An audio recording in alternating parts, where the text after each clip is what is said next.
Hi, good evening and welcome to Booth Brothers 13. Can you believe 13? Well, I hope it's not unlucky for us, but I promise you it will be very lucky for you because we've got a fabulous show for you tonight. I mean, we've got two fantastic guests.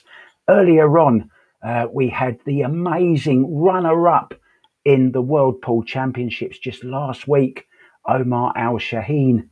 And, well, we're going to have live very, very soon the referee that was in control. Well, he's the head referee, actually. He is the go-to referee. We all know him. He's got a mullet, the same as the Billy and Sky. We we cannot wait to talk to him. So before we do, let's just quickly introduce you to. Oh, Sorry. By the way, if you can hear us, okay, please let us know that you can hear us. Hit up the chat and get involved in it. If you've got any questions whatsoever for Wingball John, please type them in the chat and we will ask John Leyman. Let's introduce you then to the other Booth brothers. There are three of us, of course. It's me, Mark White, and here is Joey Ryan. Good evening, Joey. Hey, what's up, Mark? How you doing? And there he is, lurking with intent as always. Melina Mike. on location, on the road again, starting to head up north here in the next day or two to Where are you? Where are you, Mike? My buddy James Handshoe's place. I've been working on jump cues for the last my hands are all painted since Friday. So yeah, it's been you must be an I'm expert jumper. Face. Are you an expert jumper yet or not? I'll leave it to Fatal. That's what I'll do. Yeah, I know. Right. We're going to be talking all things World Pool Championships.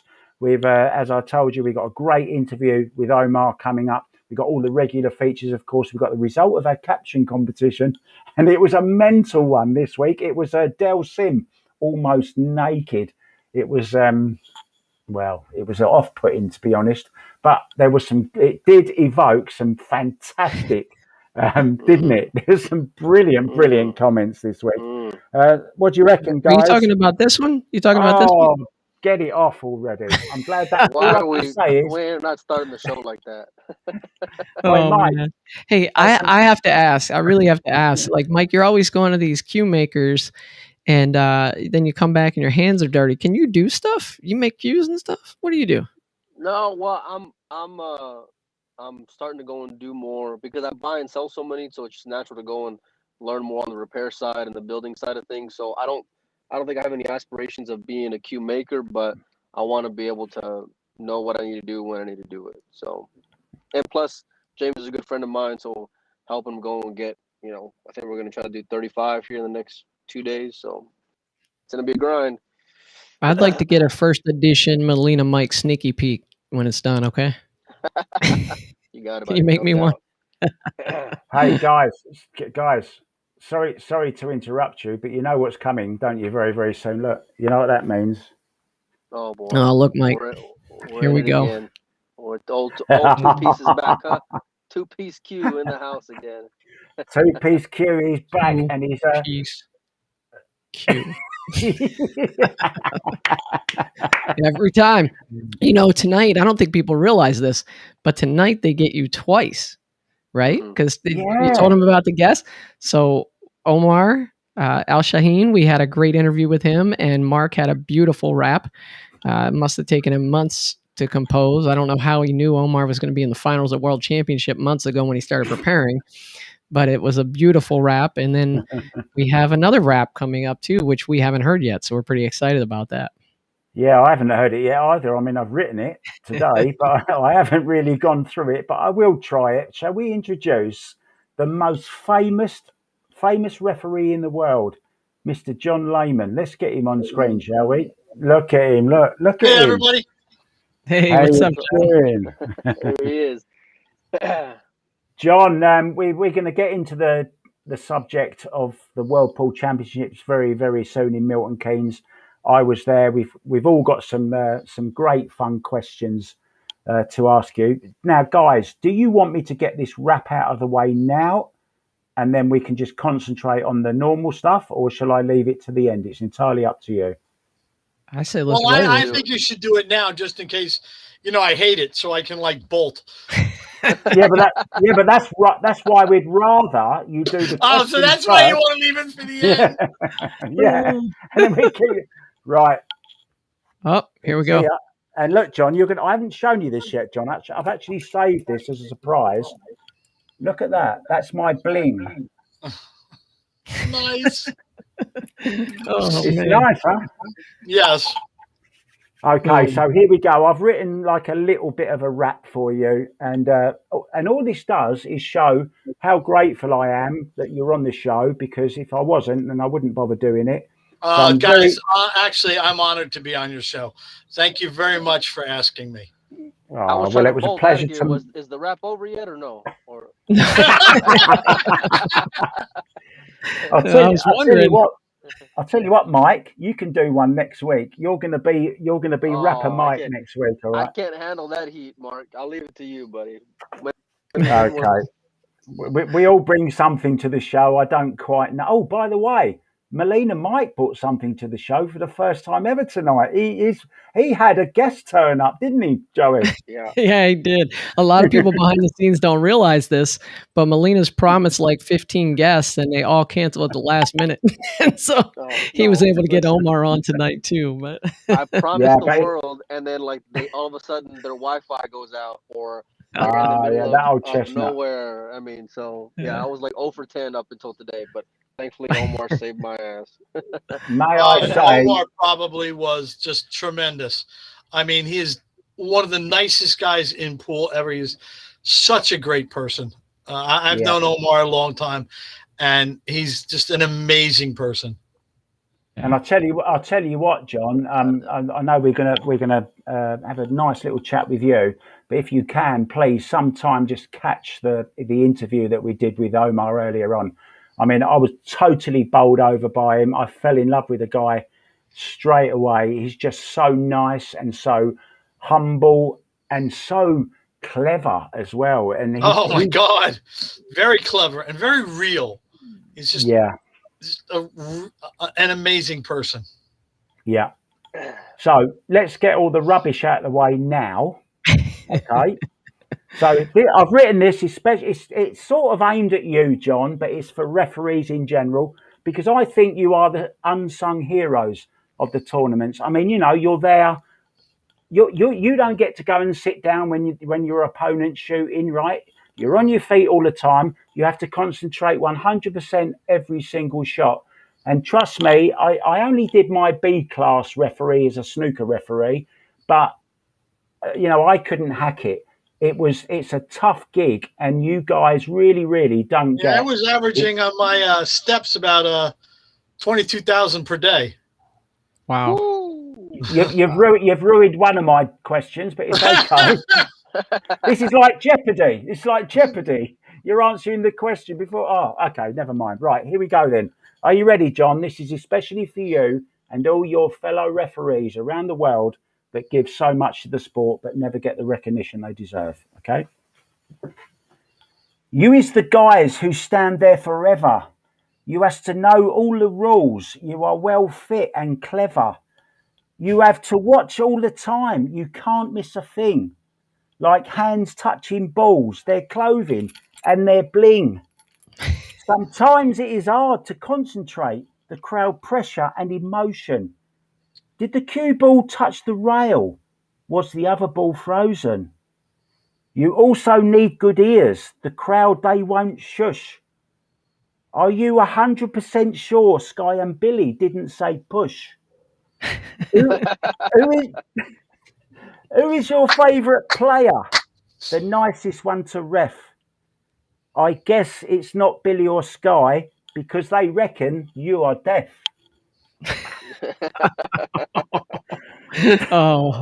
John, you're an actor. What part you... Sorry. You are an actor.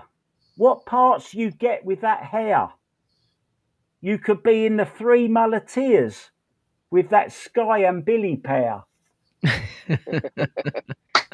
All right. That won't call. That was pretty good. Two-piece Q out. Very nice, two-piece. Oh gosh. John Leyman would kick two-piece Q out of the audience for sure, Mark. Yeah, That's I would my send security over. that's my first Hey, question. give the little nod to security and point. That's my first question, John. Mark was there. Two-piece Q was at the event, and I hear he was getting a little rowdy from time to time. Did you have any problems with him near that feature table? No, we had some problems with some other table. I'm not sure if he was over there. We had some rowdy group over in the other corner that kept moving the tables around and switching around and kept moving around. We had to send security over to them and tell them to calm it down a little bit. That was actually the table behind me, and one of them actually ended up getting removed. Getting booted. Yep. Yeah. I was there. Yeah. It was the table behind me, John. Believe it or not. Sure, Mark. Yeah. That table behind me. Yeah. I'd go with that too, Mark. The table behind you. It was the table behind me. Your Honor. So John, we like to interact with the audience here, and Dickie Discos has a question for you. He said, Hi guys. Question for John Leyman. How do you concentrate so long at pool tournaments going match after match? First question. And second question, have you ever missed an important call? Well, like anything else, when you set in to do something, you got to focus and concentrate. Players have to do it. I have to do it. I did theater for years as an actor. You have to know everything and concentrate and be on all the time. I mean, it's tiring, Sometimes you get a little break in between matches where you can sit and just recoup a little bit.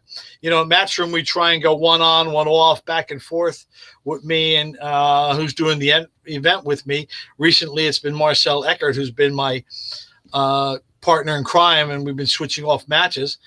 Sometimes, I did the World Pool Series. I went in the arena at Darren decided he wanted to stream everything that day, so I went in the arena at about 10 o'clock in the morning and left the arena at 12:45 in the AM.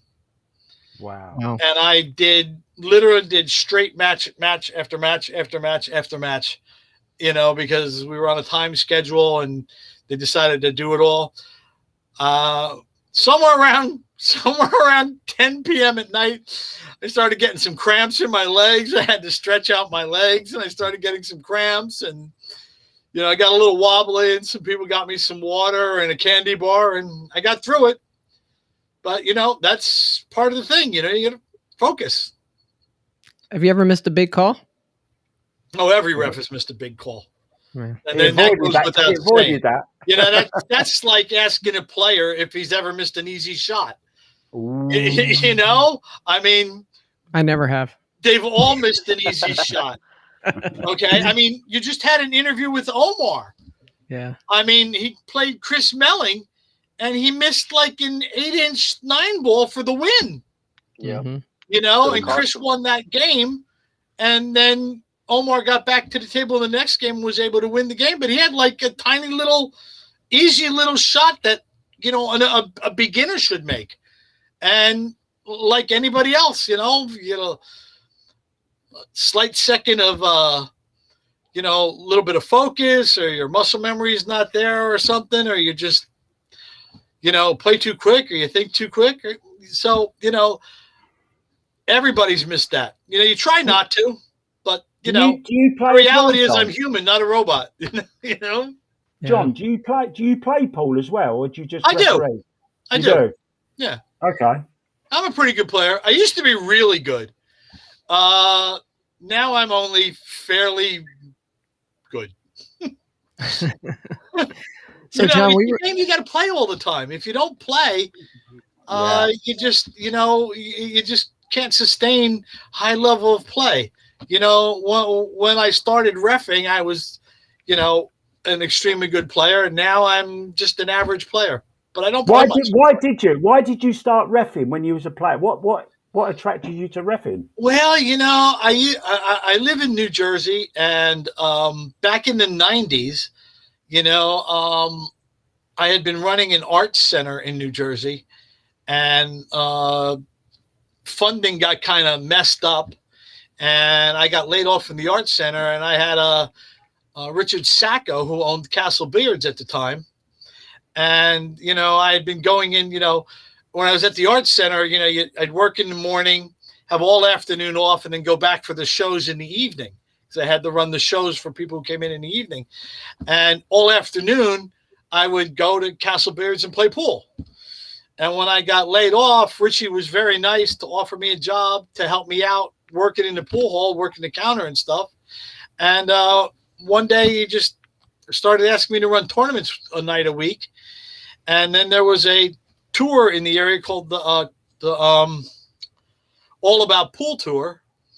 And one of the people who ran an event for that needed somebody to cover for him one day and asked me if I would just cover. And then like 3 weeks later, there was an event at another room, and that guy never showed up. He just vanished all of a sudden. And the guy who was there with that room called in a panic looking for him, and I don't know where he is. And he basically called me and said, "Can you come over?" And, I went over. And that led to me doing more tournaments and stopped playing less. That guy must have had happened to me quite a few times in pool. I mean, I did the straight pool events for Charlie Williams for 10 years. Okay. And I was at another event over the weekend, and his tournament director on Friday called him and said he's not coming. And Charlie was like in a panic, wondering what he's going to do. And Tony Robles and Thorsten Holman were like, "Call John." And Charlie was like, "John," he knew me, but he didn't really know me. And, I left the event I was at, a local event, went over to Charlie on Sunday, and went and did the event for him the next day. I told him I can't come here on Monday morning because I have an audition on Monday morning. So I ran the player meeting on Sunday, went home, Monday morning went to the audition, went from the audition back to the event, finished up the event, got the part, ended the tournament, and went right into work as an actor the following week. Okay. Wow. So, I hear, John, when people start disappearing in the pool industry, it's because they have side bets with Melina Mike and didn't settle up. Is that what it is?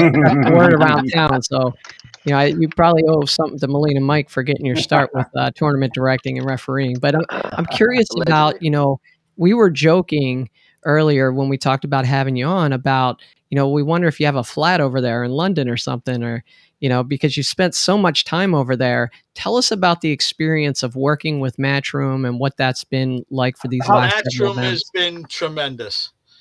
I mean, initially, I got interviewed by Emily because she was looking for somebody to do the U.S. Open with her, because they had only done, up until that point in time, events with one table.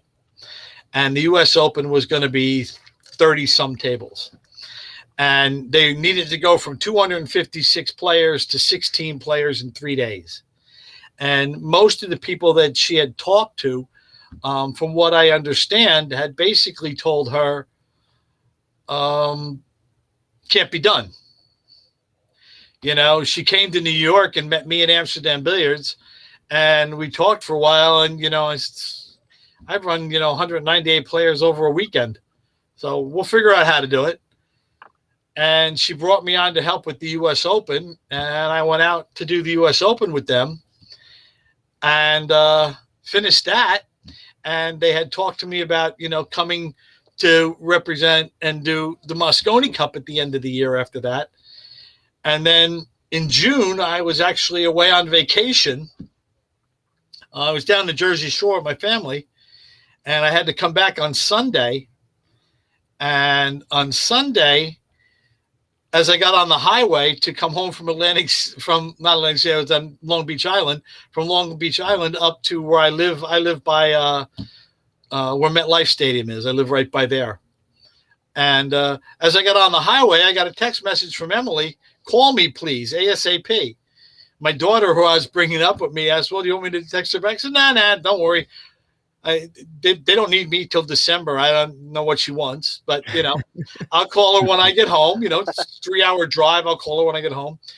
As I got to the opposite end of the parkway, I got another message from her. Call me ASAP 911. My daughter's like, well, do you want me to text her back now? And I was like, no, we're only like 10 minutes from home. I'll call her as soon as I get home. So I got home and I called up Emily, and she was like, what are you doing next week? And I'm like, I have my end of season tournament for my tour that I run in the New York area. It's my big year-end event. Why? Well, I want you to come to England for the World Cup of Pool. And I was like, what? She's like, yeah, Nigel had a family thing and he had to back out on Friday and we're kind of stuck. So can you come? And I was like, oh, I have a big event, Emily. I don't know what I can do. Can you please try? And so I said, oh, let me see what I can do. So I spent all day Sunday rearranging everything with my people that work the tour with me. And at 2:30 in the morning on Sunday night, I sent the message to Emily and said, all right, I managed to figure it out. I can come. Went to bed, got up at 8:30 in the morning on Monday morning, went and checked my email. And one of my emails was from Matchroom, and it already had plane tickets in it and everything. Wow. It's like only 6 hours later, and I had plane tickets, which were leaving at 5:00 that day. And they had to travel me through Dublin to West Midlands because if they flew me into Heathrow, I wouldn't get to the event quick enough. So I basically got everything ready for people to pick up, packed, got on a plane at 5:00. I got to Leicester the next morning at about 10:45, checked into my room, took a shower, called Emily and said, okay, I'm checked in. I took a shower. What do you want me to do? Come to the venue. Okay. How do I get there? There's a driver downstairs. Wow. Okay. I went downstairs, got in the cab, got in the car with the driver. He took me to the venue. I got to the venue at about, I don't know, 11:45, something like that. And that's when I met Viv Ruscu, the ref I was doing it with that time. And I was like, hi, everybody, what's going on? And they showed me the arena. I was like, oh, this is nice and this is cool. And for some reason, I thought it was starting the next day. It was not starting the next day. It was starting that day.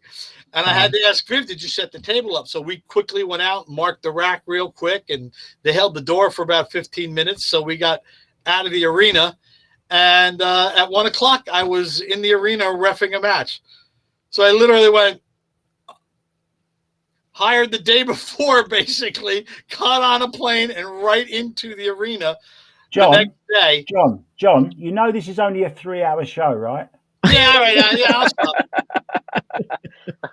The funny thing about that was, we love it. Carry on. The funny thing about that was I was on the floor, and it was the middle of the first match. And I'm walking around. They asked me how I concentrate. I'm walking around the thing and I'm looking at stuff. And now I know all the rules for 9-ball and how Scotch doubles played, but I didn't have any idea what Matchroom's rules for Scotch doubles. Oh. So I'm in the middle of my first match and I'm going, I should have asked the question about what their rules are. Is there coaching allowed? Yeah, can you do this? Can you do this? So I kind of got my way through the first match. Viv went in for the second one, and I went upstairs and went, can you guys tell me what rules you guys play by for Scotch doubles? That's funny. And they were all laughing. They were like, oh, well, here you go. It's basically this. And they gave me some heads up, and I finished the event. And now, done the Mosconi Cup again and 4 events this year. And Matchroom is tremendous. They take care of me very well. I'm really happy with them. Mike, let's bring you in. I'm sure you've got he's gagging to ask. It's the longest I've ever known Mike to be quiet. Well played, Mark. No, I'm curious how these are. It's not like reffing the local tournament at the bar, around the corner. These are like legacies being made, people's careers being affected. I'm curious. I got 2 questions. One, do you feel any kind of pressure to go and make a call in a tough spot? And two, do you ever having to go and see these professionals, like you said, 4 times this year? Have they ever given you any shit about it afterwards? Good question. No, that's Grief afterwards? Oh my God, constantly. Okay. Really? They agree with stuff you do. They don't agree with other stuff you do. That's just the nature of the beast. I mean, but the reality is it's, depending on how you treat it. For me, I'm just on a table with player A and player B. That's all it is. I don't associate names with the player. I don't associate anything. It's always this player A and player B, and this is what we're playing. And whatever happens on the table happens on the table. Hold on 1 second. I've got to pull you up on something there, Mr. Leyman, because you are the only ref that I've ever heard do this, right?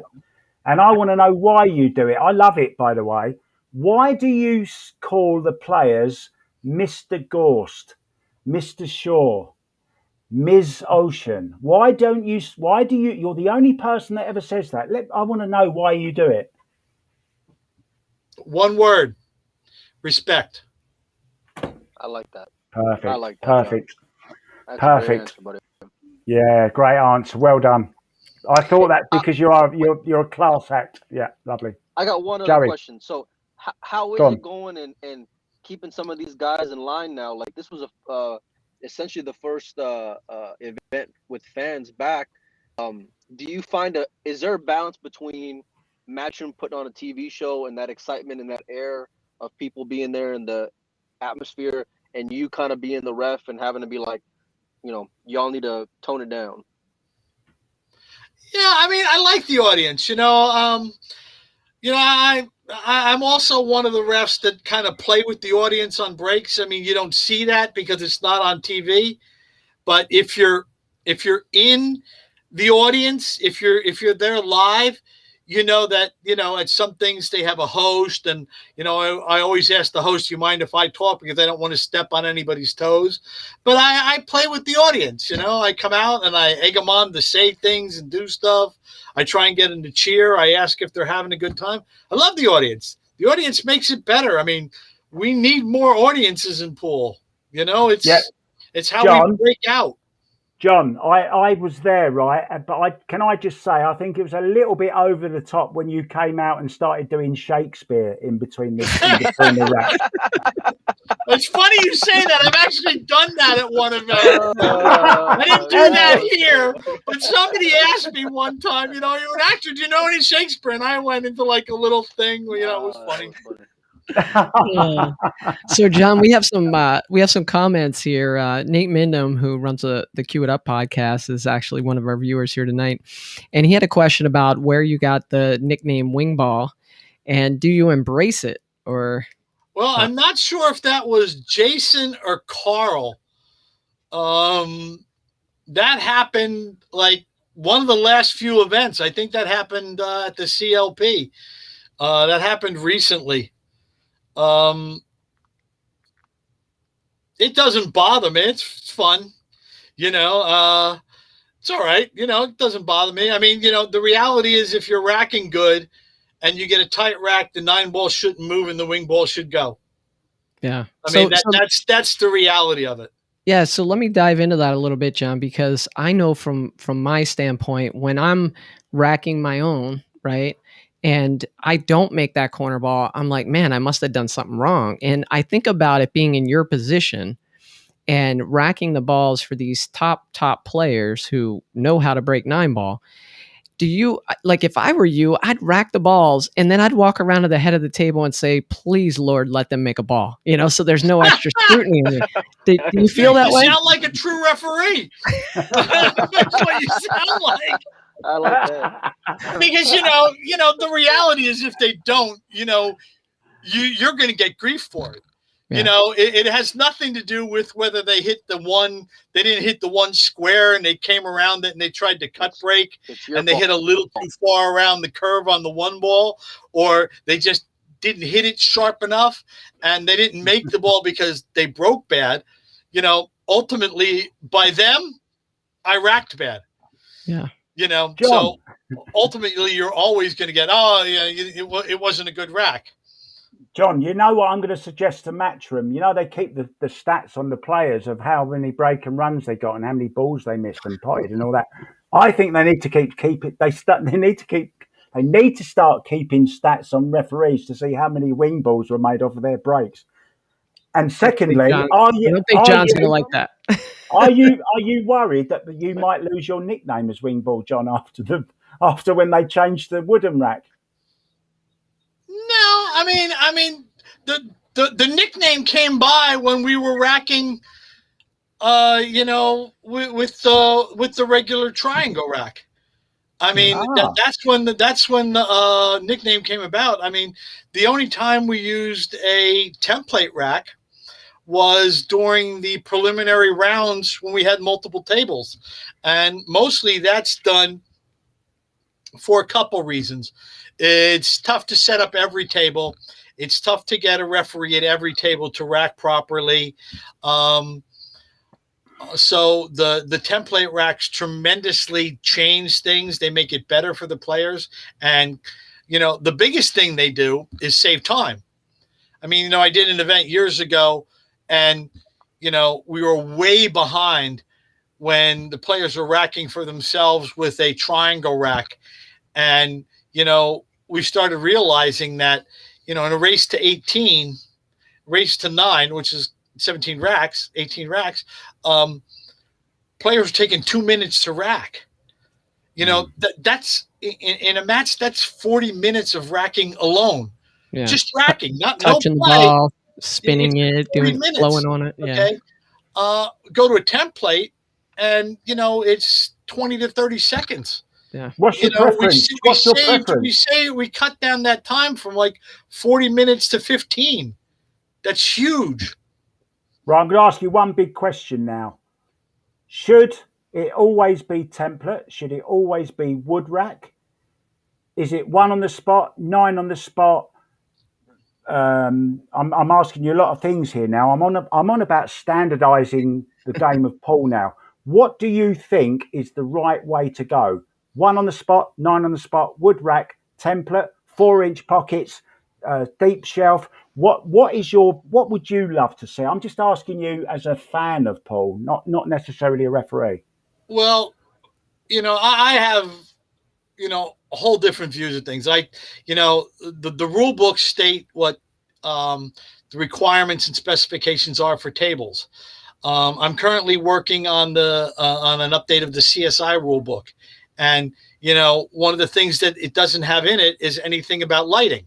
There's nothing in the specifications about how lighting should be. So I talked to Ira, who designed the Predator lights, to help me provide a section about how lighting should be. I think for professional events that there should be a minimum shelf depth, okay, a maximum pocket width for pro events. What is that maximum? What's the maximum for a pocket size? Probably nothing more than 4 inches. Even that's a little big. Yeah. Perfect. A little bit under that. Put some heat on them. I like it, John. I love it. That's super tight. I like a tighter pocket. I have different views of things. I personally think, that there should be different tables too. I think 8-ball should be played on an 8-foot table because it's harder. 8-ball is harder when there's a lot more traffic.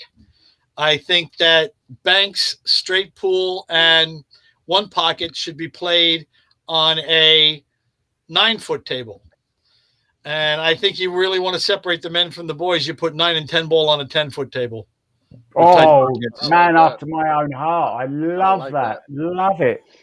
Hey, John, we got one of our viewers, Carly McGee. She wants to know the reason behind the speed on the break and how did the refs know how to judge that rule at this World Championship? And it just seemed kind of arbitrary to folks watching at home. What were you using as a barometer?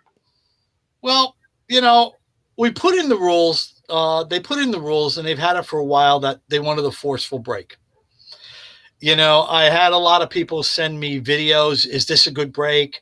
I had players corral me at the event and say, "Oh, if I break like this, will it be okay?" And my standard answer was, "I'm not going to answer that. Okay, you're not going to pigeonhole me into a corner so that you can then say later, 'Oh, John said it was a good break.'" You're going to break in the event, and we'll evaluate the breaks in the event and evaluate what you do when you're playing. Why did they do that? Why Everybody did they knows do what it? forceful means. Why not 3-point rule and that's it?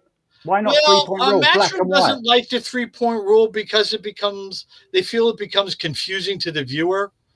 There was an event a few years ago where somebody made 2 balls. Okay. They had that. I mean, if you've ever seen that break where they make the wing ball and another ball chases right in behind it. So they literally make 2 balls in the bottom corner pocket, like almost instantly. Okay. And they didn't get any balls up table. And because of the 3-point rule, after making 2 balls on the break, they got pulled off the table. Yeah, fair enough. So, and they feel that, and they're probably right, that commentators would be constantly explaining why they're playing again. They made a ball. Why aren't they shooting again? Only until they get used to it. Yeah. Only until they realize the rule. But you don't want to go to the trouble of educating an audience, though. We already have to educate the audience on a game they're not too familiar with anyway. So I kind of agree with that. It's a little too complex. In fact, I play pool and sometimes I'm like, wait, 3-point rule. Oh yeah. So. We had forceful in the rules and everybody knows what forceful means. I mean, I wasn't going to play semantics with anybody either where they were trying to get, oh, is this forceful? Is that, what forceful means? On the floor, you can hear a forceful break. You can hear the crack when it hits the table. One of the things I said in the player meeting that, I understand now that the break has become a shot.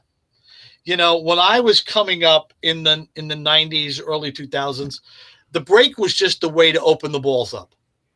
Yeah, everybody hit the pack as hard as they could, and they opened the balls up.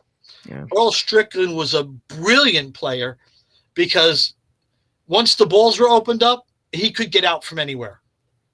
And he dominated because he was brilliant after the break. Now the break has become an actual practiced shot. Okay? Yeah. And, we don't want to take away skill from anybody. So we don't want to force anybody to hit it as hard as you possibly can and not control it. We don't want to take skill out of the break. We still want skill to be in the break, but we want to make sure that people aren't, just slightly tapping off the one with a cut break and a slow break to guarantee the wing ball, and then everything stays down the bottom of the table and it's a tip tap out. So we want them to hit it so there's some randomness to it, okay? But we still understand that the players are practicing this, and we don't want to take their skill away from them. So why not just put 9 on the spot then instead of 1 on the spot? It's a tough balance. That depends on who you are. The Europeans like the 9 on the spot. The Americans like the 1 on the spot. The Europeans like it because everywhere they play, it's the 9 on the spot, so they're used to it. The Americans like it because everywhere they play, it's the 1 on the spot, so they like it. And again, the reality of it is a player likes it when it's working to their advantage and hates it when it's not. So if you like the 1 on the spot and it's working for you, they're all for it. As soon as their opponent it's working for, oh no, we got to change it. I mean, I'm a traditionalist. I like the 1 on the spot. Okay. The one thing I like, and it's tough, is that I like having a ref in the sense that it brings a human element to the game. You see it in baseball, you see it in basketball, whether it's a missed call or a made tough call, whatever it is. My thing is that I like consistency. It's tough as a fan to go and see guys get to a certain level of a tournament with a template or a triangle rack, and then to go and get into, once you got there, now it's going to go and change. I saw it at the World 10 Ball. We see it at the World Championships, and I know that a big part of it is for the speed of it, but it's tough. It's a big difference. It's a huge difference. What do you think? It is and it isn't. If the tables are racking good, it shouldn't be much of a difference. If the referees are racking good, there shouldn't be much of a difference. A template is, a guarantee of a certain layout usually sometimes. I prefer a referee racking because it just provides job security. A little more randomness. Provides what? Job security. Well, that too, yes, but it provides randomness. Yeah, it does. John, just very quickly, I want to jump in with a really serious question. These guys, Melina, Mike, and Joey. Do you want a serious answer? Or can I give you a joke answer?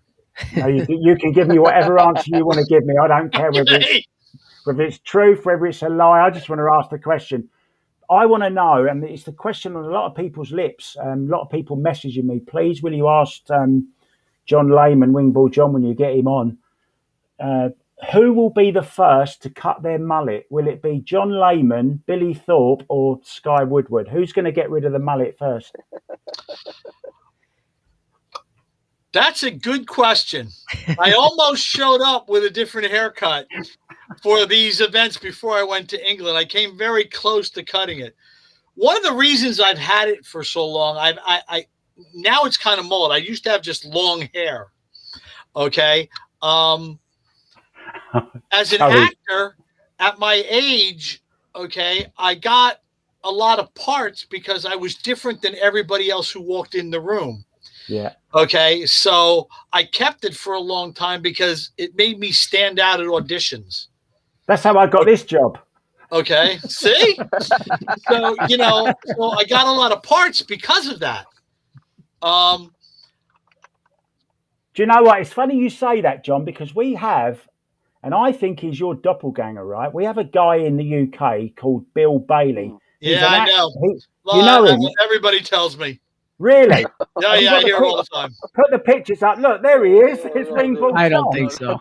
Yes. It doesn't do you justice, John. I don't think so. Not at all. Not at all. He's like my half-ugly brother. Yeah. There you go. He's much older than you, John. He's not nearly as good looking, and he's a crap pool referee. Trust me, he's rubbish. They call him Dong Dog the Wing Ball Bill. They call him. Hey, John.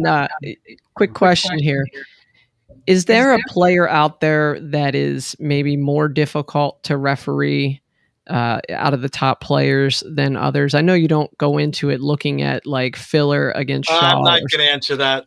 No. Nah, like I said earlier, it's player A and player B on the table. I try and be as fair and nonpartisan as I can when I go into a match, and it's just player A and player B, and the match is the match with two players. I mean, at the same time, the players that can be a little difficult, the players that can be a little childish, the players that can play a little slow. I mean, after working with them for so long, you have an idea of who they are and what they do. I try and not bring that to the match. Okay. But at the same time, I'm not going to let them get away with anything either. So if they start opening up with that stuff, and I have already an idea of how they've been in the past, I'll try and shut it down as quick as I can.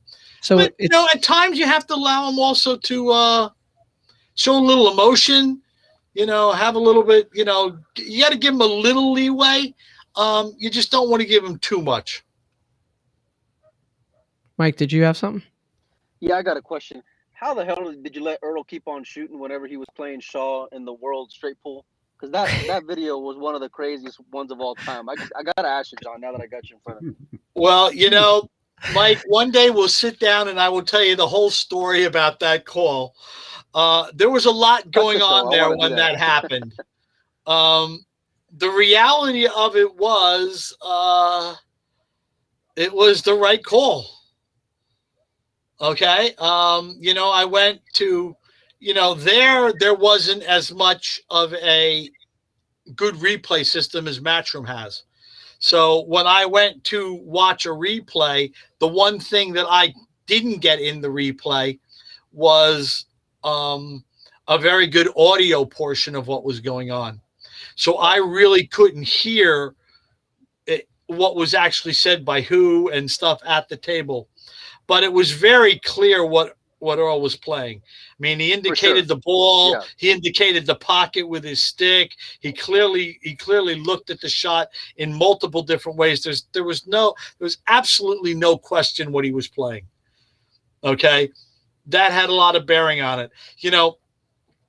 After the fact, everybody came up to me with their, cell phone videos. Oh, did you see this? And I was like 15 minutes over trying to figure out what to do and look at stuff and make sure it was the right thing and trying to listen to stuff. And I went to all the people, you're all sitting here. Why didn't you just bring your phones over to me at that point to say you want a different view of it instead of waiting till everything was done and then posting stuff up saying, oh, this is what happened.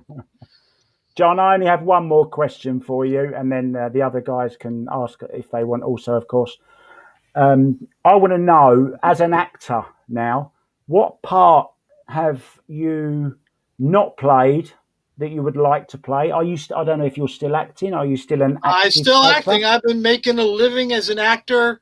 I mean, that's what I do for a living. I've been an actor. I'm now reffing a lot and making some good money from that. But I started acting in the 80s, and I've been fortunate enough to make a living since the 80s as an actor. I'm not a star. I'm not a name. I'm not a face. I'm just, your regular working class actor. But I've worked a lot. I've managed to have a family, a house, put 2 kids in college. I was a board member of the Screen Actors Guild in the United States for years. What's the most famous actor you've worked that's worked alongside you? Oh God, I've worked with tons of people. I have episodes of Law and Order. I have movies. I worked for. I was on a Martin Scorsese film. I worked alongside Robert De Niro. Wow, tons of people. Would you like to have been in The Hustler, or were you in it? I don't know if you. No, that would have been a little bit before my time. How old are you? Money I would have been. How old are you, John? Huh? 45, 50? How old are you? Oh, thank you. Yeah, I'll go with that. Okay, that'll do. Yeah, John, I don't have any more questions for you, but I really want to thank you for coming on and, tackling some of these questions that we had for you. I think looking at things that I would want to do in my life, a pool referee would be at the bottom of the list, because it seems like it's a very thankless job. And as pool players, we tend to complain a lot. We're never really happy. We make excuses why we lose.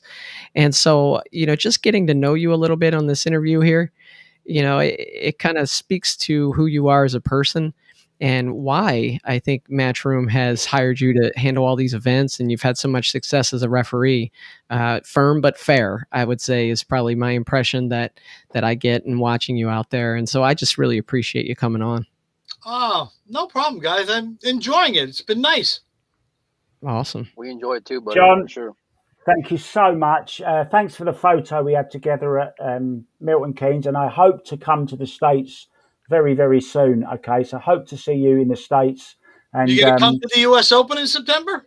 I definitely am in Atlantic City, right? Yeah. Harrah's in Atlantic City.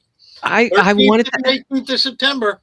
I wanted to ask you, was that your influence getting that into New Jersey? Honestly, dude, I had no clue. Emily came to me like halfway through the World Pool Championships and, said, we want to sit down and have a little meeting about the U.S. Open. I was like, oh, okay.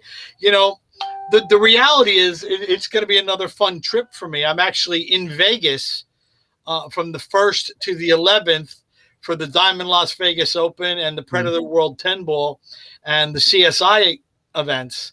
Okay. Ooh. And the junior event that's there. So I'm actually there from the 1st to the 11th. So I'm literally going to fly home overnight to Newark Airport, drive to get a car to my house, change the luggage, get in my Mini Cooper, and drive to Atlantic City. Wow. To do the U.S. Open right away. Wow. Well, I'll be out in Vegas, so I'll have to buy you a drink out there. Well, I'll be out there. I'll see you. All right. I'll see you out there Thanks too. so much, John. You're very welcome, guys. It was my pleasure. Thank you so much. Thank you. Wow. What a guest. What a guest that was. And I'll tell you, we may not get world champions. Absolutely. We've been hanging out with you too long, Leyman and Mike. You're rubbing off on us. When I asked him about, any players more difficult than others, I didn't think he'd name a player, but I wonder who you guys think. Who do you think would be a difficult player to referee? I don't know. Honestly, don't know. Jason, players pull moves? Well, no. I mean, I think the tough thing is, like, we've seen it at, you've seen it at Skinny Bob's, Mike. I've seen it out here at Freezers. We see it being out here amongst players. But I think when it comes to a televised production like Matchroom, we just have this feeling that it's not really going to happen there, right? Players not going to complain, or they're not going to be a pain in the butt or whatever. But, I guess it still does happen there, He's in a tough spot. I mean, world champions are being made with, in part because of calls that he's making. So I mean, it's not an easy gig, but John seems to take it very serious, and he handles himself very well. So yeah, and you know what? I like the fact that we brought him on here, and people are going to get to know him behind what they see, just marching around the table making calls out there. It just seems like a real genuine guy. I like that. Yeah, I loved having him on, and that's what we try and do, We've had Billy Thorpe's mum, with Skylar Woodward's mum we've had on here. We like to get every, persons from every kind of angle of this great sport. And we're going to carry on doing that here. And, okay, we didn't get Albin Ocean on this show, but I don't want to hear what it's, I don't want to hear what it sounds like to be a champion. Everyone interviews a champion on this show. I want to know how it felt to sit in that chair for your first ever final, to get to your first ever final and not quite make it. There's a story behind that as well. So that's what we're trying to do here on the Booth Brothers, bring so many different angles to this sport. And if anyone's got any ideas of what they want to, what they'd like to see on this show, then we're open to offers. We want to hear. It's all about you guys. We're here to talk about what you want. It's not about us. It's about the stars that we get on. And by the way, talking about stars, we've still got one to come, of course. Great interview earlier on with Omar Al-Shaheen, the terrific guy from Kuwait. Just everyone, everyone you speak to about him just loves him, right? And he is just a great, great person. There's a message just come up here, and it's John Leyman. Look, I just got a message and I couldn't read it. I'm so blind. I have to do like that when I. Actually, guys, am I going grey? Yeah, about 10 years ago. No, but Mark, just to add to what you were saying, we've been doing this. This is episode 13. And so we've interviewed at least 13, probably 15, 18 high profile people in the sport of pool. And one thing that just strikes me from this and doing 33 pool player podcast interviews with people is really just what incredible people we have in the sport. And, I think oftentimes we tend to dwell on the negative side of it, and we tend to, complain about pool not being bigger than what it is and make reasons for that, but when you truly get to know the people, you see there's a lot of great people in the sport, and that's what we're trying to do. We're trying to expose them to the general public out there who's seen John Leyman walk around a pool table and make calls, but now they get to know him. They get to know he's an actor. They get to know, that when he goes into it, yeah, there's challenges, but it's just two people competing at pool. And it's not like, oh, I don't like this guy. I do like, he tries to stay as impartial as possible. It's just cool. Really cool to hear. And just to end up the conversation on the World Pool Championships, I'd just like to do a little minute or two epilogue, if you don't mind, guys, because as you know, I was there. I was hoping to have a press pass, but because of COVID, I couldn't actually get there. Although I did still travel there. I got there on the Monday. Didn't actually get in until the Thursday when all the crowds were allowed to. But I did get to hang out in the bars around the venue, and it was a terrific venue, the MK Dons Stadium, and the arena itself was just absolutely outstanding. I mean, the players around the venue were very, very friendly, and they interacted as much as they could. Of course, there was COVID restrictions, so not everyone could go where they want. I had some great conversations with people like Dennis Graber and Mark Maggie, his partner, and I met Jasmine. I met Fedor and Christina.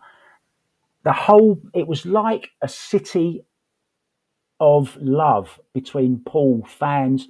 And when the fans finally got to be there, oh, by the way, I just want to say so big thank you to Carly McGee. She actually got me my ticket and gave me my ticket. So thank you very much for that, Carly. And she's a lovely lady. That's awesome. Huge Kelly Fisher fan. And she came down to see, hoping that Kelly was going to be in the semis or the final. Unfortunately, she wasn't. Just a quick word on the ladies. They were terrific. Yasmin Ocean, terrific results against Mark Gray and beating Jeff DeLuna as well. So congratulations to you. And actually did meet Jeff and Roberto Gomez. And I'll tell you, I did spend a lot of time with there, Joey. Mika Immonen and his manager, May Warren, who we've had on the show, as you know.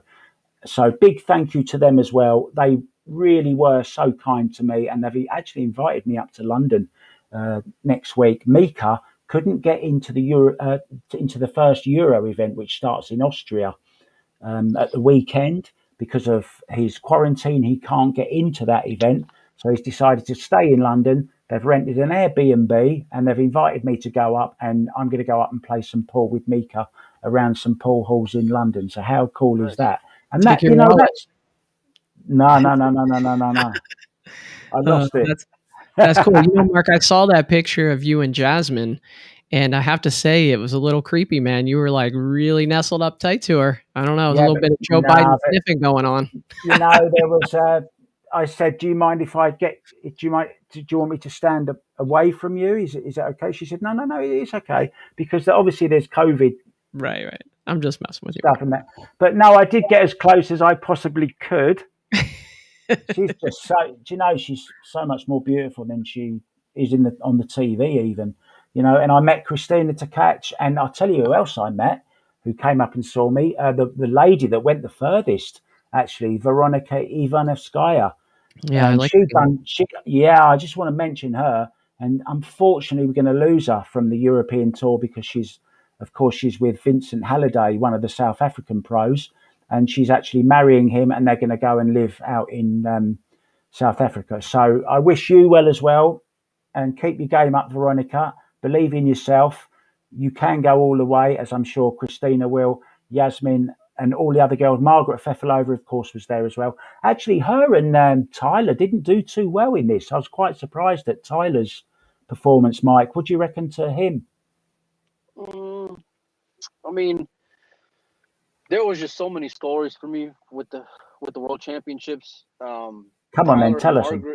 Yeah, I mean, Tyler and Margaret. I think Tyler's a good kid, but he's climbing an uphill battle after not being selected for the Mosconi Cup.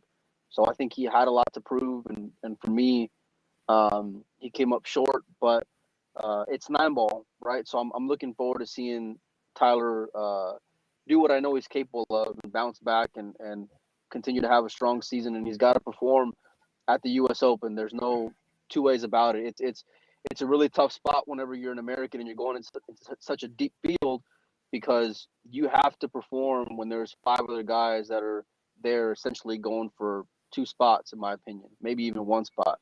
So on the American team, and with Jeremy Selsey playing the way he did, I thought it was fantastic. I thought Shane, I thought that template difference, that change was big for Shane. I thought it was his tournament to go and win with it. So, do you think it was bad, Mike, to change the rack halfway through the tournament? For sure, and I've always had that same stance. It was the same thing during the World 10 Ball. I don't mind if you're gonna have a human element to it or a ref racking. Just be consistent throughout. That's my whole That's my whole thing. So, it sounded like from what John said earlier, it sounded like that the preference would be to, triangle rack the whole tournament, but the logistics of it prevent that when you have such a large field early on. And that's why that they switched over to that later. But I'm with you, Mike, because what happens as a player, you get in a stroke. It sounds weird, stroking when you're breaking, but you do. You get in a break stroke and you're popping the rack and you're feeling good about the way the balls are racked. And then when that changes, not bad or worse or better or whatever, but just when it changes, so does your stroke a little bit, or it doesn't quite hit the balls the same way and you get different results. So I kind of agree with that. I'd like to see it consistent throughout as well. Yeah, I do. You brought up Sase, Jeremy. Sase, yeah. Oh my God, Masse. What a tournament that kid played. And you know what? Like, it's funny because he's come up on a few of my podcasts. Mark, he came up when you and I were doing that Havoc event and we were commentating, and Jeremy Jones called into that. The Danny Olson, Chris Robinson match. And Jeremy Jones calls into that and we asked him, well, Jeremy mentioned there's some other people kind of on the fringes that I'm looking at, and we asked him who, and he mentioned Jeremy. And for Jeremy to go overseas like that and play the way he did, I mean, that's looking pretty good for him. And his 9-ball break was as consistent and dominant on a TV table as Albin's was. He was controlling the 1 ball very well. Robbie Capito, in case people don't know, he's a former junior world champion. He's into the prize of the Open World Championship before. So I know Robbie didn't have his best showing there, but Robbie's capable. Robbie's a monster. He's a bit of an unknown.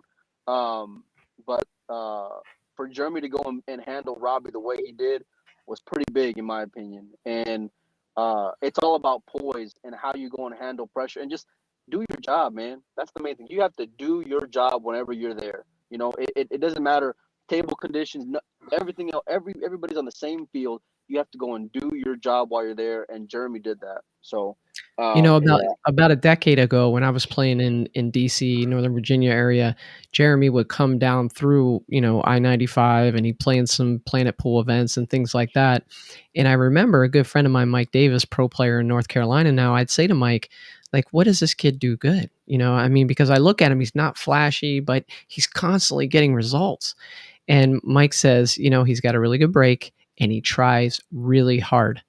And when he said that, I was like, I try hard. But then I thought about it, and there's a difference between those players that just like refuse to lose, and just try with everything they have, no matter what the score is.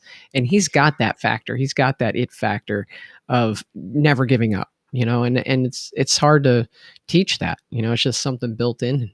You got to be born with it. That's the bottom line. I think, Mike, that's the perfect end to this conversation about the World Pool Championships, and the guy that won it showed all them qualities. I mean, I tell you what, everyone talks about SVB being the best player in the world at the moment, and they're talking about Joshua Filler and that. I tell you what, Albin Ocean, you look at him in his past. Okay, forget the World Cup of Pool with Mario. That was just a freak where they ran 7-8 racks, whatever. But Albin Ocean is on a different planet at the moment, in my opinion. He's the complete player. He's got that grit, determination. He's got the focus. He's got the fitness. He's got everything that you could want in a pool player, and that's why he is winning these big events for me at the moment. If you go and draw up, like, what's the epitome of what you want the face of your sport to go and be? Albin Ocean is it. He treats it like a professional should go and treat it. And there's a very few Americans. I mean, I don't want to throw anybody under the bus here, but there's very few Americans that go and do it the right way like that. Albin, some people are just made for big moments. Albin can get himself in a hole, but when it's time to make a shot, Albin come with it. Albin does not get fazed by any moment. It does, and he's a proven winner. It may not always be the prettiest, it may not always be the most dominant, but he knows how to get to wherever it is he needs to get to, whether it's 9 or 11 or 13 or whatever it is. The guy's won China Open. He's won a world title already before, World Cup of pool. I mean, CLP. I didn't even realize. I started looking through it. I'm like, what hasn't this guy done? He's still relevant and competitive and a force. He is. And he's your Steve Davis of the the snooker world. Steve Davis was the first real ambassador for the game. Albin Ocean is like the ambassador. What we need now is a character to come, because he won't mind me saying, no one will mind me saying, he hasn't got the most charisma, but he has got he's just a true professional in every single meaning of that word, but we just need someone else to come along with a little bit of personality and still be an ambassador as well. Do you think we're going to see that? And if so, where's that going to come from? Well, let me tell you, it's already there, Mark. And this is the problem with pool, right? The characters are there. If there's ever a sport that has characters, I mean, John Leyman, he could tell you, he deals with them all the time. There's tons of characters out there, but we haven't done a good job of marketing the characters. In fact, we try to put them into kind of like a box of what we think they should act like, dress like, be like, right? Whereas you have other things out there like poker and, other things that really highlight characters like a Mike Matusow or Phil Hellmuth. We have characters out there. They're all over the place. I think we just need to do a better job of marketing those characters. And one thing I'll say about this World Championship, while we didn't see all of that character come out, a lot of people commented afterwards about the production and how seeing all those interviews of the players, during the tournament really helped put context to who these guys are and gals. And, I think that we're going to continue to see Matchroom build off of that and even get to the place where they are extracting the character out of these players and just seeing who they really are. And I think that's the next step for pool to make that leap is to, take a guy like Sky Woodward. I mean, we've had him on this show. He's a riot. He was out, getting eggs from the chicken or something before he came on the show. I mean, the guy's a riot. Billy Thorpe's a riot. Get that personality out there to the masses and the sport grows. I think that's the key. Right. Talking of personalities, you don't have to be a pro pool player to be a personality, but we had one on last week, or the week before rather. We weren't here last week. I was skiving off in Milton Keynes, as we know, but we did have Del Simon on the last show, and he was terrific fun, and he's a big character, literally a big character, as we're going to see, a huge character in a swimming pool as well. And he was the subject of I know, it's terrible, isn't it? There is the Loch Ness Monster right there that we found him in a swimming pool in New York somewhere. Oh my God almighty. I'm glad I've eaten already. I'm never going to have pizza again, that's for sure. That was the caption competition, right, Mark? It was. And, I asked him, I sent him a private message and said, look, I'd love to use that for the next week's caption competition. And can we use it? And he said, sure, I haven't got a problem with it. So we did, and once again broke all the records for we had some terrible ones that obviously we can't mention.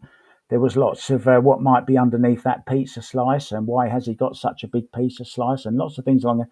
Another one, a lot about his legs and whose legs are they, and was it Lieutenant? Are they Lieutenant Dan's legs from the Forrest Gump movie? I like that. So there was yeah, that's what I thought. But well, let me give you a couple of others, and I'll let you be the judge. Rick Glascock. A friend of mine. Is it his real name? I thought his sex would be a smashing time with him. He says Rick Glascock. Yeah, he's from Virginia. A friend of mine. Okay, he says Dell's pretending to be a pool shark. That was kind of funny. Rick Hathaway says that's actually an Olympic-sized swimming pool. That one, I like that one. Oh man. I will. Yeah, but you won't get the other one. There was it was a very English-based one. The other one, but yeah. So let me just let you into a quick secret. Del Sim actually said to me, "You can use it as long as you let me choose the winner." And I said, Okay. "Oh, okay." And he did actually choose Rick Hathaway, saying that's actually an Olympic-sized swimming pool. That's great. That That was is, his favourite, and I'm okay with I that. like that. That's funny. I love it as well, and the reason I love it even more is because the winner's in America, and you're going to have to give the prize again. Let me Yeah, tell you Joey. something. Dell, I think I already owe Dell something, but oh no, who is it? What's his name? Rick Hathaway. Rick Hathaway. Okay, we'll have to figure Yeah. that out. But I wanted to tell you, Dell posted something recently, and I think he stepped down from sponsorship from a few of the sponsors that he had because he was catching a lot of grief. People saying like, "Oh, well, you're a sponsored player, you must be a pro," and stuff like that. That's such a shame, because being a sponsored player is more than being a pro. It's somebody who speaks for a brand. But I'll just say that it seemed like right after he did that, he ends up getting the hot seat at that big Dinosphere tournament Yeah. in Maryland. And I think Joey Corsiak came back and double dipped him at the end. But I mean, that's quite a performance. That was a really strong field. And then I want to say that last weekend he did something else where he went pretty deep in a tournament. So maybe it's paying off for him now where he doesn't feel like the pressure of having those labels on his shirt. So happy Yeah, for him. super nice guy, Del Sim. Great friend of this show, and and talk about an ambassador of the amateur game, shall we say? There's one right there, and a terrific commentator as well.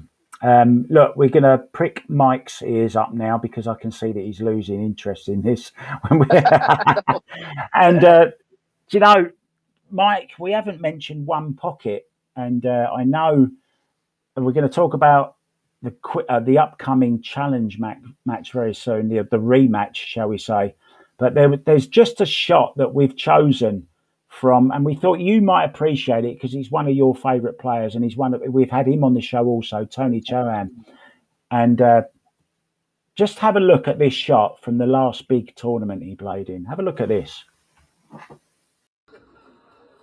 Watch this shot, folks.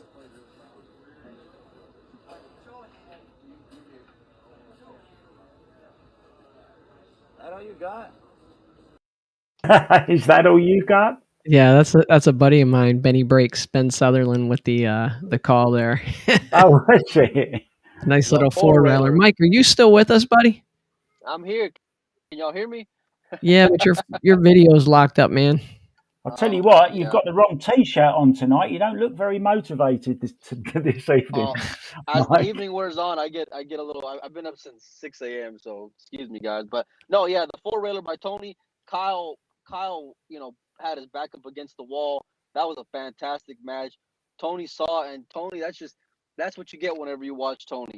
He can go and execute, and he can go and take exciting shots. And man, it was hill. So he nailed it, man. I reckon we should do Lock of the Week's coming up, of course, our sponsor. But before we do, let's quickly talk about. No, you can put that up. There's no problem. What about we talk about the upcoming rematch then, Joey and Mike, and we might as well use this, right? You can talk about Lockpicker because it's your thing, right? Yeah, let's take a second. And this is the Board Lockpicker Lock of the Week segment. Board Lockpicker sponsors this show. We just want to thank him. He's a pool player from Florida and really good guy. So do me a favor, head on over to YouTube when this is done and subscribe to the Board Lockpicker channel. He picks all kinds of locks. It might come in handy for you one day. You might be locked out of your car, your house, and not have to pay a locksmith. So check out the Board Lockpicker Lock of the Week. And now we're going to go to our locks. So what do we got? We're going to talk Shane and Dennis? Yeah. Go ahead. What do you think? What's up, buddy? Okay. Here's what I'm going to do. That last match was unbelievable. Hill. I can't predict another Hill, obviously. But I have had pretty good success predicting within a certain amount of games. And this is going to be within 10 games. That's my lock of the week. Guaranteed. So what is it, 120, Mike? They're going to 120? Yeah, 120. I'm heading up there, I think, tomorrow. Or no, Friday. Thursday or Friday. I'm looking forward to it. I was just gonna say I'm leaning Shane, Mark, because they just played down in Houston, I think, and Dennis came back through the losers bracket and double dip Shane, and yeah, I think Shane's gonna be really dialed in for this one. As long as they don't change the rack halfway through. Yeah, no, that they won't. No, Dennis is tired, man. Dennis has been exhausted. Dennis has been the last few events that he should be in the finals of, at least, like the one pocket in Buffalo's, the one pocket in Houston. He's supposed to get there, and ever since Sky, it just seems like he just ain't been himself. I think the one thing for me that got Dennis back in the game with Shane, the last event, was his precision when it comes to pocketing, because Dennis was super focused and just he could, if he was going to go and shoot it, he was going to go and get it. That's just how Dennis was. He was that kind of locked in. I just haven't seen the last 2 months from Dennis. He usually gets like that whenever he's tired and at the end of one of his 6-month trips over here to the U.S. I see Shane winning, and I see him cruising. I see him. I'm not going to give however many games, but I think Shane gets there pretty convincingly. Yeah, I think it was a freak result last time. To be honest, I think Shane should be more consistent over that many racks. I can't see Shane's been playing well. He hasn't really won much recently or gone too deep, especially in the big events. Let's say. I fancy Shane to win it quite convincingly, to be honest, maybe by 20 racks. Just talking of the break again, and I want to close out the conversation on the break, but I think we've managed to get hold of some footage of Shane breaking just after he was a little bit angry, just after they changed the rack. Have you got that video there, Joey? Could you just put that video up, please?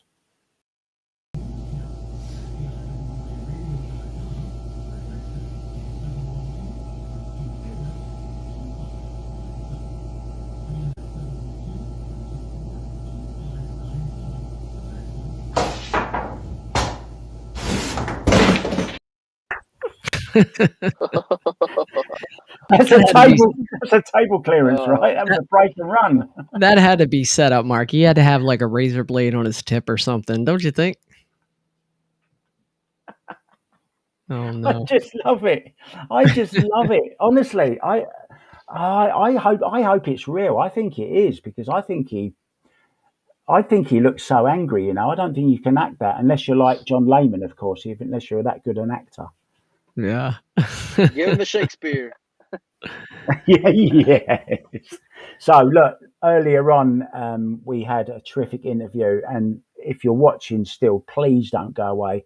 And if you've got any friends that aren't watching now, please tell them to catch the link. Just go and click the link on YouTube afterwards. Please watch this great guy, Omar Al-Shaheen. And he was just a pleasure, wasn't he, to be with? I mean, John was as well, but, you know, Al-Shaheen was just, what a lovely man. What do you reckon, Joey? Shall we play it now? Yeah, I'm going to play it, and I just asked the folks that are watching if you could just let me know when it starts about the audio. Make sure that it's, because sometimes when we do these recorded interviews, which we had to do because I think he was in Kuwait, right? So It's probably, I don't know, 5 a.m. there. But just let us know that the audio is okay for us, and I'll go ahead and play it now.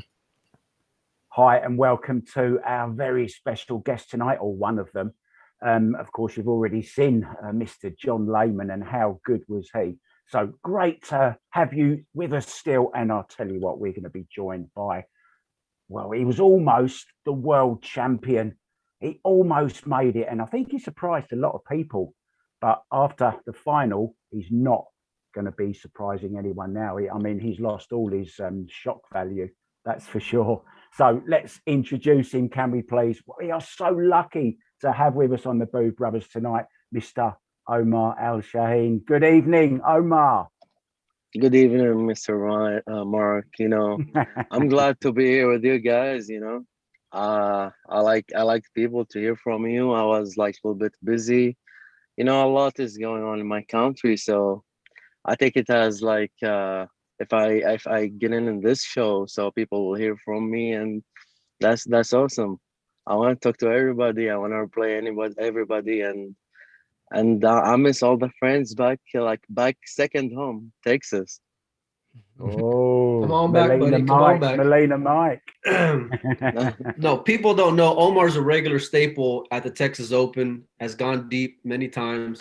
Like I was telling him earlier, we kind of adopted Omar as our own, and it was great to go and see everyone online go and root for Omar the way. And it's just because if you ever get a chance to meet him, you'll just know what kind of guy he is. He don't got a bad bone in his body, and it was great to go and see you get so deep. How's the response been in your country, Omar, since getting to the finals of a world championship? Over all over the Middle East, it's been like 30 years. Nobody reached out like a final or semi-final. Maybe I have like a semi-final in China Open, but to make it in the World Championship is totally different. So it's getting crazy, overwhelming. A lot of people like reaching out. Everybody's supporting here. The game totally changed. I do believe like within 2 years, like from the Middle East, the game will get like grow and will go worldwide. So everybody, all the pool players will benefit out of it. So I'm trying my best. Like, that's our passion. That's what we love. That's why I travel to the US, and I mean I spend all the time over there. I do believe in the US, it's where the game belong. Once I get to the US, there is like one buckets, banks, like too many games, everything. They just crazy about the game, and I found myself like over there. And I'm doing my best to grow the game. That's my goal. That's my passion. That's where I'm going. Like, and also I'm trying to get to be the best player on this planet, but that takes a long time. Well, you're Yeah, certainly well on your way, buddy. Go ahead, Mark. yeah. Um, you talk about the game in the Middle East and that. I mean, I do a lot of commentary, online commentary, and this place, Abu Dhabi, for example. There's a huge club there called Power Break Billiard Hall, and they've got so much going on, and I see so many great players coming out of the Middle East. I mean, it's how many other players are there coming out of there? Oh, I'll probably say not less than like 30 or 50,000 player all over the Whoa. Middle East. Probably more than that, but I mean, it's hard. Honestly, it's hard to tell. Like in Saudi Arabia, I do believe there is more than 50,000. Like, and in Kuwait, like there is more than like 1,000 player, and all over the Middle East, there's a lot. And I do believe now it's like the time after this accomplished, everybody now believe that we had a chance, after me being in the final. So they have no doubt that we can compete in a world championship. So now they wanna like everybody's practicing, everybody's preparing, everybody's seeing me as example of the success, of the belief that we can do it. And I'm totally glad that we get to this point. It's your hard work. It's your hard work, Omar, that got you there. And you mentioned a few other games, and people don't know, but you play one pocket pretty sporty. And every time I go and see you start getting warmed up, I see you going spear balls off the rail into the pocket, practicing banks, man. And that's one of the joys that I have whenever I get to go and see you out somewhere. I know you mentioned the response from your country, but I'm curious, like, do you realize it's going to have so much more effect when it comes to like the World Cup of Pool, the World Pool Masters? Like, you're on the radar now, and not just for yourself, but for your country. And have you thought about that at all? Well, I'm not thinking about it, and if I'm gonna think about it, I do believe that I'm gonna think that it's kind of process. What I did lately, I have been changed as a human and as a player, and it's pay off. And I'm gonna repeat and repeat. It's like practicing, trying to sleep good, eat good, and running, take care of my health, of my mental, and that's helped a lot. I was not thinking about like I want to win the tournaments, but I was trying to improve, like take a step. And that's what's gonna happen if you try to take step daily. You're gonna improve, and you don't know where you're gonna reach out to. I know I lost in the final. I wanted to win, but I'm proud of myself. I'm proud of the way I have played, and that's what it's about. It's like you might lose, but you might get respect, You didn't and you might lose. win. You didn't lose, Omar. You won your way to a final against a lot of people. You know, you shocked so many people. I mean, can I tell you something? You're probably going to Yeah, hate me for saying this, right? I honestly hadn't really heard of you before. I mean, I'm not the brains of the outfit. We've already established that, right? I'm not the brains of. I'm not the yeah. biggest brain in the booth, brothers, and I'm not the biggest knowledge. But and I'm sure, and I mean this in the nicest possible way. I mean, I'm sure there's a lot of people that have seen you for the first time and thought, "Wow, who is this guy?"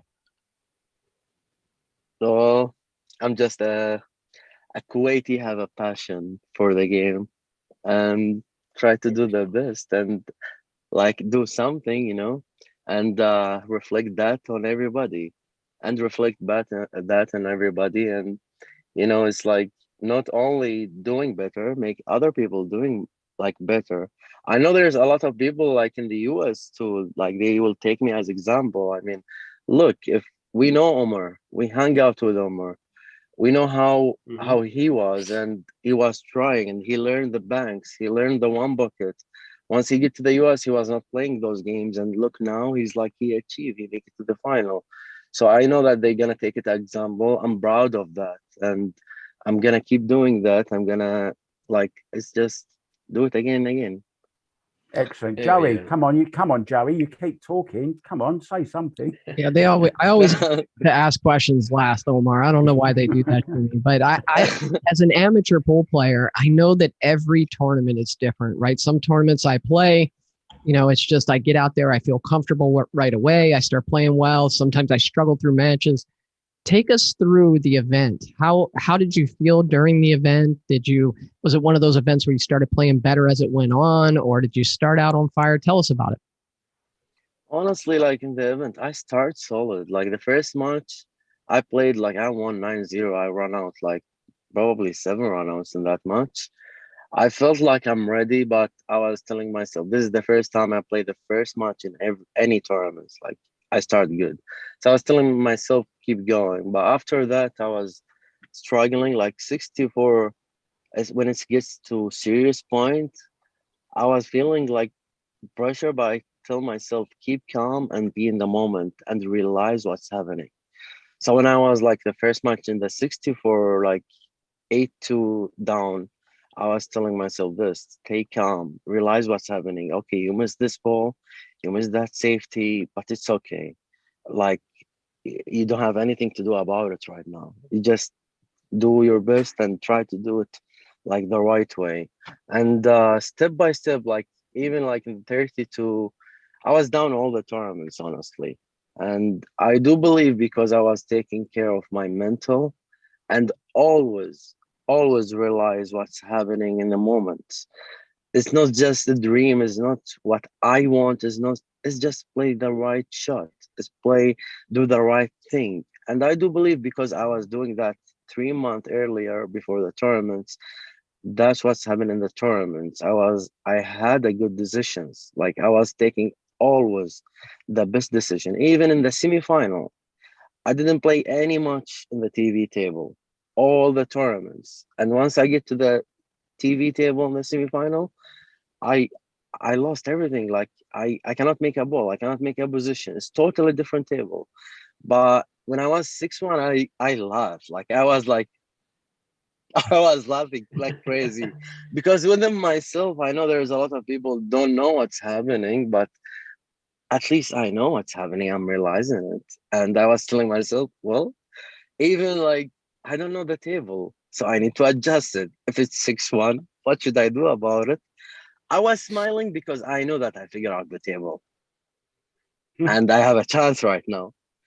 And that's what's happened, it's positive and it's realizing, and that's what get me back in the table. Like, because the table was different, and that's a good point, right? Because the table was different, I change my stroke, my technique, everything. I change it without me knowing about it. So like Jason Shaw was there, he told me like you're playing fast, like you're doing. So I was listening to. So listening is good. Like no, it's just like oh I listen and you are not listening at all, right? It's just being humble enough to listen, to care, to like to know what's happening and try to do the best. I think that's what's make me also in the final play the best because I was in the moment. I mean, that's our tournament. That I'm really proud of myself for asking you that question because your answer Thank you. provided so much advice for players out there.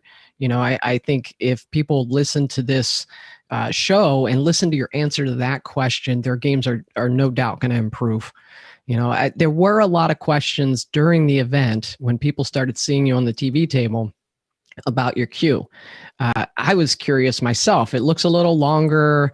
I'm just curious, what were you playing with? Your cue, your tip, the length, weight? I was playing with Miucci. Like it's the first time I put extension. I don't know if you know about it or not. I quit playing pool for a year and a half maybe. I was not playing, but I was giving lessons and I was teaching like how to play pool for the people here in Kuwait during the COVID. And because I give too many lessons, that's helped my game a lot. So I was studying like European style, Filipino style, and Taiwanese style. Like it's like just different schools, right?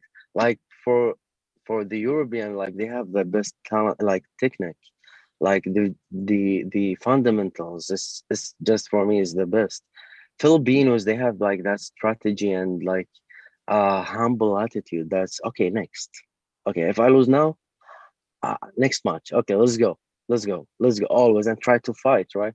Taiwanese, they are like totally calm, and Americans, they have like the passion for the game. Like I never seen anywhere like how the passion, how the love for the game, how the people. I can see like 60 years old, like he just like sitting there and watching the pool with like his eyes full of love. Like look at this shot, it's just mixed between everybody. That was like what I was learning. I want to make a mix between everything to put it in a show so it's gonna be beautiful. Mhm. And this is a good advice for everybody. Just try to learn from everybody.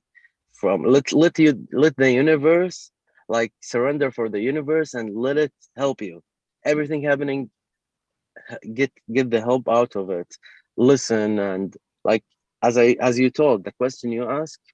If you didn't ask this question, people will not hear this answer, right? So that's my advice, and I would really thanks everybody like back in my second home. I'm glad I did that. I'm glad if I'm gonna change the players for better and for achieve more. Proud of you, buddy. You did a great job, Omar. You made everybody proud, not just here in Texas, but back home and just everywhere, man. That's why it was so.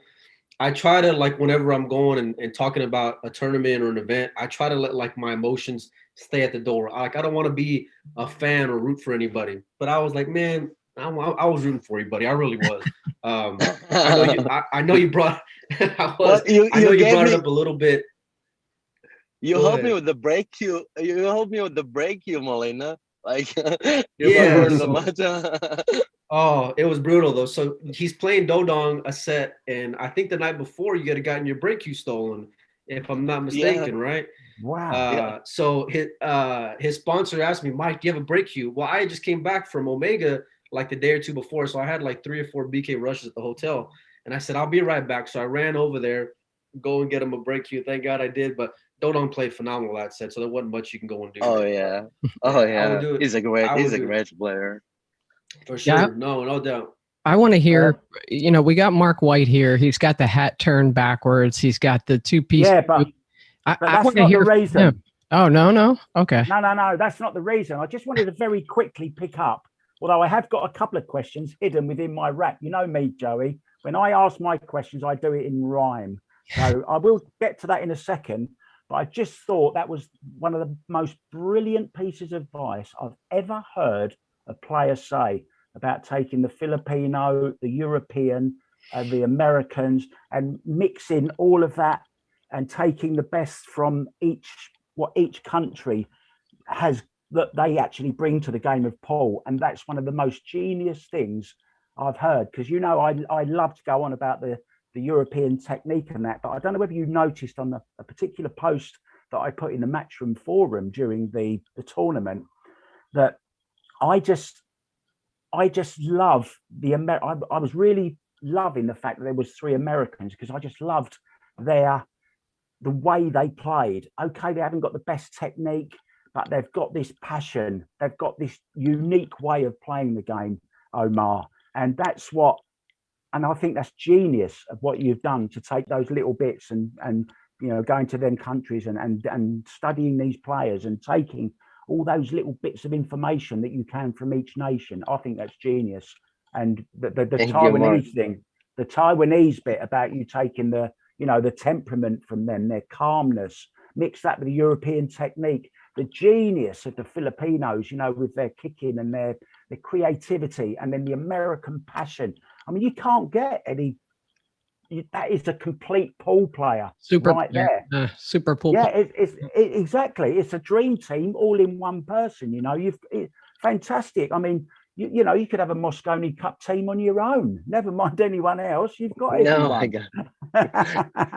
Well, that's a good thing, and probably maybe the imagination of Ephraim Batteries. Yeah, the genius, of course, the genius. So he's the last one and the only right now. So shall I get this little? I do this little thing every time a player comes on, and my 2 co-presenters, they absolutely hate it. But it's the only reason I never dress like this normally. With I've got my bling and all that kind of stuff. I don't put this on every single day. I've only done it for you tonight, Omar. And I was in the arena. I was in the arena watching you. I sat not far behind you, and I apologise for the noisy people behind me, but it wasn't all me. Okay, it was some of me, but not all of me. So I will admit to that. How was the crowd, by the way? Did you like the crowd being there? I know that it was going crazy.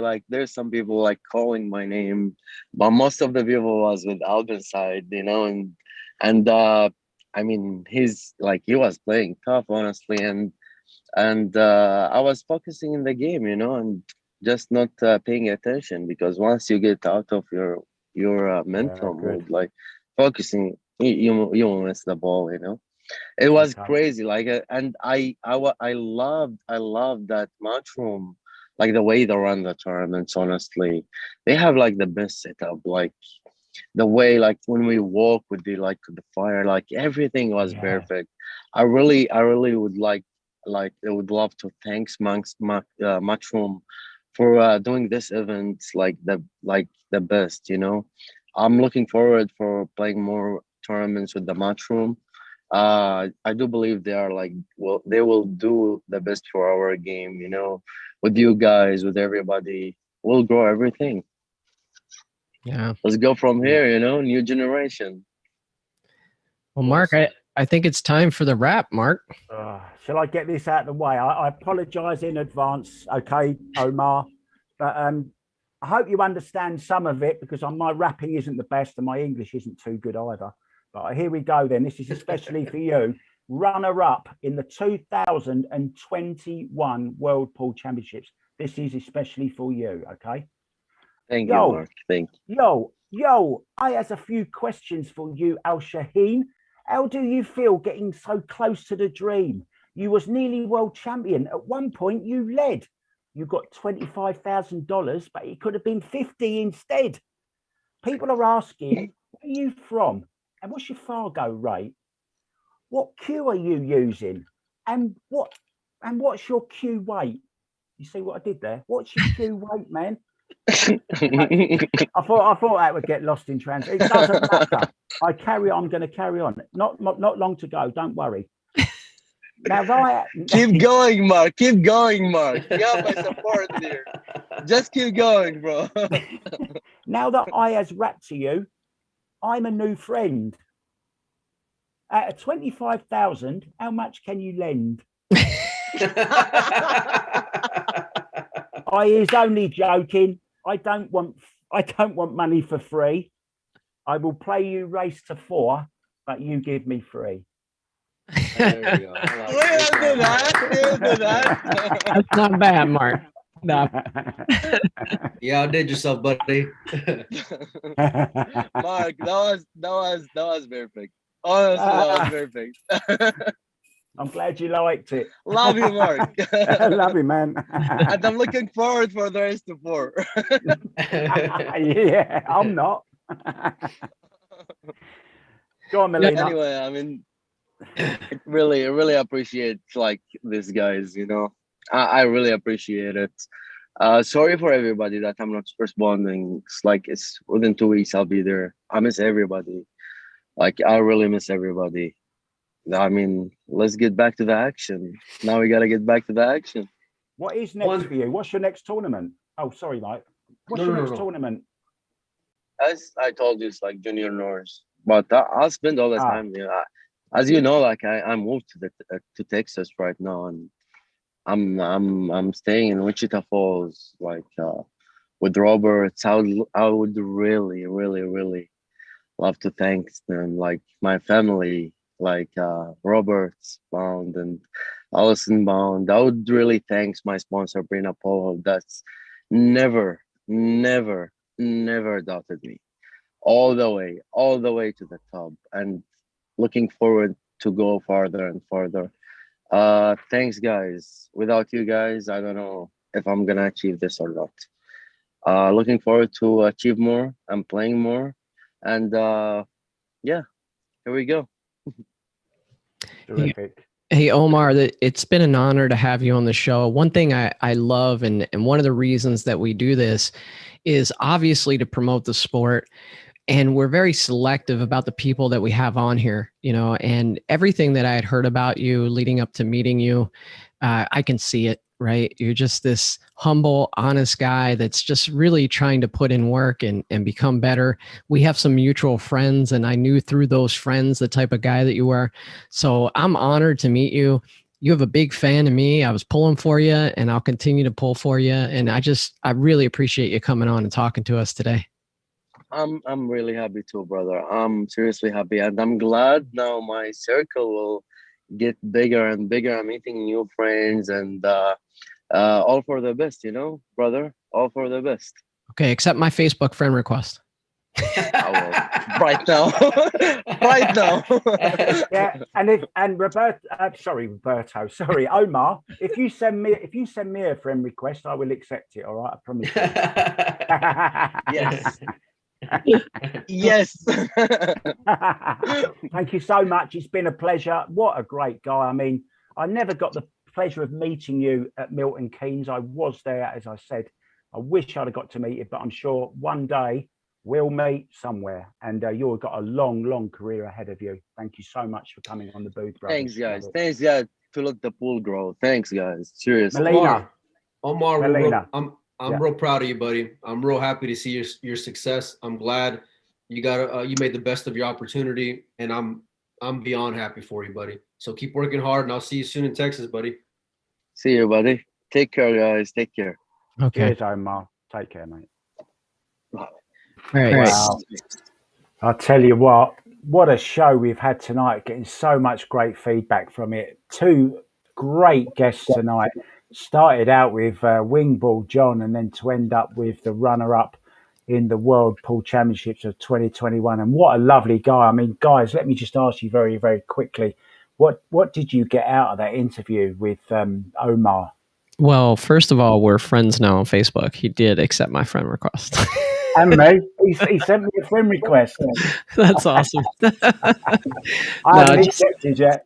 Stand-up guy. And I mean, just like, it goes to show, we've talked about this before, we all come together, this common bond of playing pool, right? And he's on the opposite side of the planet, right?